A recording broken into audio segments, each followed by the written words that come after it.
je te raconte déjà une histoire que tu connais, mais je vais rajouter un petit bout qui paraît qu'on n'a pas compté ce matin.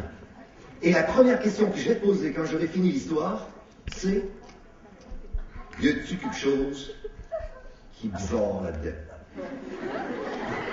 Y a-t-il quelque chose qui marche pas, qui se peut pas, que tu n'as jamais vu, qui est invraisemblable? Tu dis wow, les mains. OK? C'est bon? Puis, je vais poser la question, puis dès que j'aurai posé la question, je vais déjà vous mettre en petite équipe de 3, 4, peut-être 5, max, genre.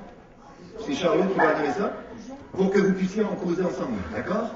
Puis au bout de 3-4 minutes, quand vous aurez pris la parole avec Charlot, on va accueillir vos questions, et c'est avec vos questions qu'on va faire la catéchèse. C'est nice?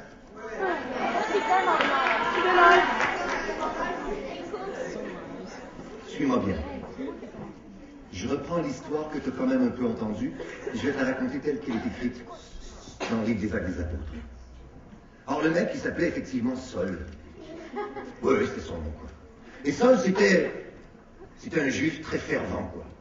Tellement fervent que quand il voyait des disciples de Jésus, il disait: ah, un disciple de Jésus, ramassez-le, enchaînez-le, on l'amène à Jérusalem. C'était toujours comme ça avec Saul. C'est pas facile pour les hommes, hein. Et de sorte que Saul, un jour, n'ayant que dans le cœur que menace et colère et rage y ressemblent de lui, il est allé voir le chef de la synagogue de Jérusalem et il a dit: j'aimerais bien avoir des lettres d'autorisation pour aller dans une ville qui s'appelle Damas. Et là, je vais aller dans les synagogues de Damas, et si jamais je vois un disciple de Jésus, on le ramasse, on le ramène en ville, et devinez ce qui s'en vient. C'est ça. Ça allait mal, genre. Alors Saul part effectivement avec les lettres dans sa tunique, genre. Et puis, oh, style. Et puis là il part, genre. Et puis lui, Saul, il était sûr qu'il voyait très très clair, parce qu'il avait une bonne vue pour débusquer les chrétiens.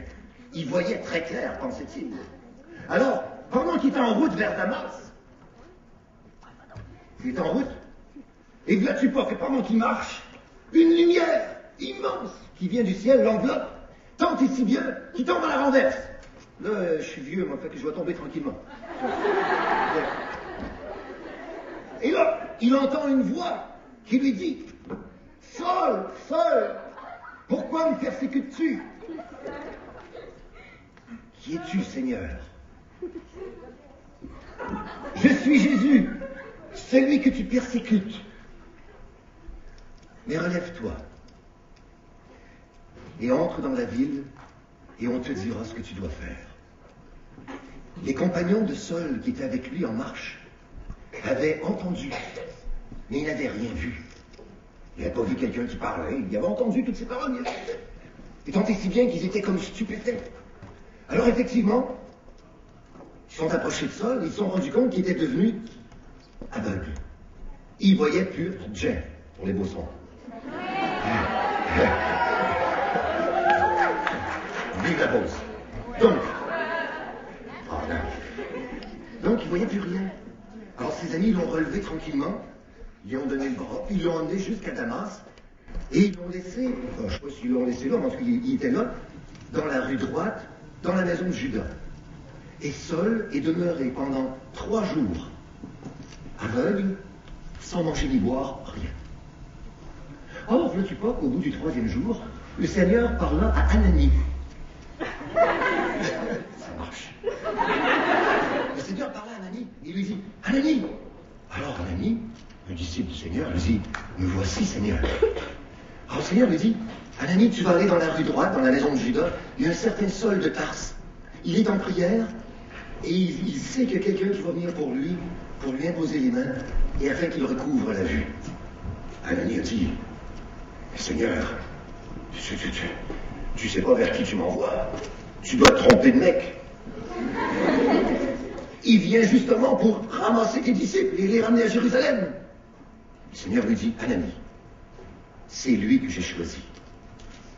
Et je saurai bien l'instruire de tout ce qu'il faudra qu'il subisse, parce que c'est lui que j'ai choisi pour être maintenant mon disciple à la face de la terre, pour annoncer mon nom. Or, Ananie, Très bien, Seigneur. Parfait.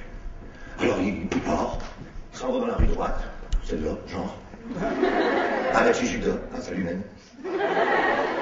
Et il trouve effectivement Saul qui est en train de prier. Alors en entrant, puisque Saul était aveugle, il lui dit, Saul, je suis Ananie, et le Seigneur, celui que tu as rencontré, que tu as entendu sur la route, m'envoie à toi, afin que je puisse t'imposer les mains et qu'aujourd'hui tu puisses recevoir l'Esprit Saint. Alors, comme de fait, Ananie s'est approché, a imposé les mains à Saul, et à l'instant même, il y a comme des écailles qui sont tombées des yeux de Saul, et à l'instant même, il a recouvré la vue. Ça, là, le tic-tic, c'est le ça sur ma barbe. C'est un homme. Alors, Saul, ayant recouvré la vue, demanda à manger et à boire, parce que ça faisait 3 jours qu'il n'avait ni mangé ni bu, et ayant reçu l'Esprit Saint, il demanda à recevoir le baptême. C'était cool, hein?